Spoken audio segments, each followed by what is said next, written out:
Here is how we can add another fingerprint on the iPad. So let me show you how it would work. If it's your first time on Foxtecc, subscribe so you don't miss future videos like this.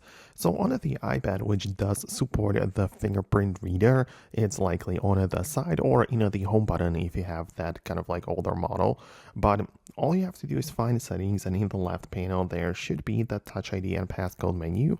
You have to get inside by typing in your code. So that's the passcode used to unlock the iPad. You have to type that in to get inside of this menu to begin with. And in here, you can see how many fingerprints you have and for which features it's currently being used. So you might want to use it for unlocking the iPad, as well as for downloading apps or using Apple Pay. Right, but below we can see the list of fingerprints. You might have one, you might have few, but you should see the button to add a new one. And when you click on this, it's going to guide you through the regular setup process. So you have to tap the side button or the power button where the reader is with your finger, and you can add it from all of the different angles. So it's like recognized properly, and then it gets stored.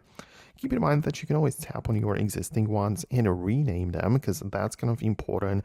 You might need to type in that this is the right index finger or whichever finger it is, or you might decide that it's one person and you also add another person which can access in here. So you can name it by the person's name, but the important part as well is that you have the ability to delete one. So if you believe that your fingerprint doesn't get recognized properly, you can delete this and re-add it again for better precision. But that's essentially all that there is to know about it. I hope it helps.